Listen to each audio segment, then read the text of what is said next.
Hey guys, welcome back to MLB 22 The Show Red Sox franchise mode. And today, I want to first apologize because I thought this is the second to the last game of this 4 game series. Turns out it's a 3 game series, which means that the next game it's pretty much after the All-Star break. Again, I did mention it. I did not play the Home Run Derby nor the All-Star game, so I just kind of skipped that part, but instead showing you kind of a midterm report, since we already have played more than 50% of the game so far of the season. I think it's fair to say, or fair to show you guys that how we have been doing, looking at the standing table, league standing, of course, for AL, East, Center, West, and of course for the NL as well. And looking at, of course, the All-Star vote as well, who was elected into the All-Star, and how did the All-Star game work,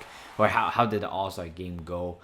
Those ones will be showcased. And of course, before I did talk about how I am not going to upload an episode tomorrow, but you know what? I decided to upload the video for tomorrow. So again, still 9 p.m. time where the release time will be at. But of course, I don't know if you guys, I don't know the majority or like the viewers, many of you viewers watch FIFA from my previous FIFA career mode. But yes, I will be starting a new series, FIFA 23 career mode. And of course, it is going to be a daily upload, but unfortunately it will not be a double upload weekend, because honestly, if I do that, I think I will be pretty much very exhausted from everything pretty much. So what I want to do is daily upload. In terms of the time, actually tomorrow, of course, I got something to do in the morning, pretty much towards the afternoon session as well. So the first FIFA 23 video will not be up until maybe before 9 p.m. for sure. But again, I have a pretty hectic schedule tomorrow. But of course, MLB The Show, it's still going to be on for a while. Again, we pretty much have approached 100 games, pretty much 2 games short until reaching that 100 games. And of course, doing this, I've been calculating this, when am I going to finish the regular season series.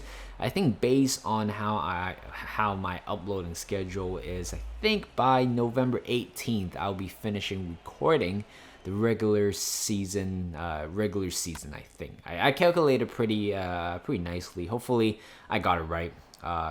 Even though if I didn't get it right, it will still be fine, to be honest. But right here, trying to win the series here. Of course, so far the series is 1-1. Took a very early lead right here, 6-0 already. But today we have Corbin Martin on the mound today. Still looking for a very consistent run from him, because honestly, not getting that much from him so far, which is quite worrying, to be honest. Because honestly, the whole point of bringing him on is because we need another quality starter to replace Michael Wacha. Again, Michael Wacha was demoted to the relieving role. And of course, Corbin Martin was probably the one that I think I was eyeing for him. 72 rated, 25-year-old with a potential of a B. That's pretty good, to be honest. Decided to call him up.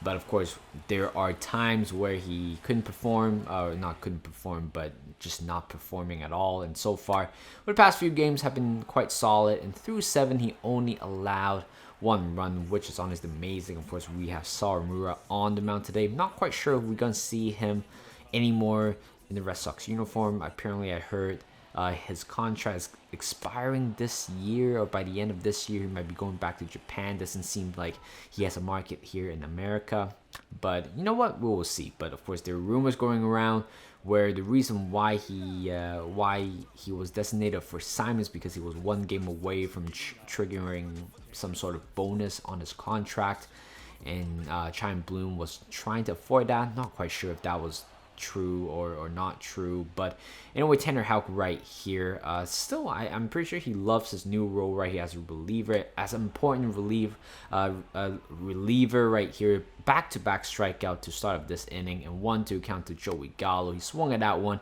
a back-to-back K, which means that's strikeout aside for Tanner Houck. Again, very good outing from him. And Clay Holmes will be coming on to make his 44th appearance of the season. And 2-2 count right here to Bobby Dahlbeck, and he chases that one again. He is having a hard time facing against righties so far this season.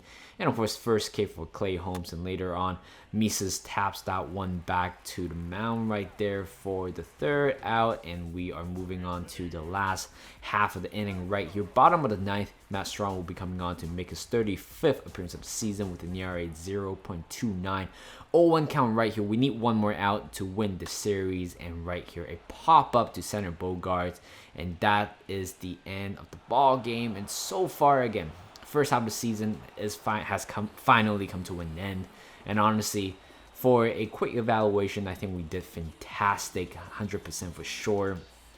Quite a lot of exciting wins in terms of the number of walk-off wins we have so far in this season. But of course, I'm looking forward to finish the remainder part of the second half of the season. And right here, play of the mound right here today, we have Corbin Martin with the win. Of course, play of the game as well. Not quite sure if his pitching line deserves the player of the game. And of course, Jordan Montgomery, unfortunately, will be taking an L right there. So there you go, guys.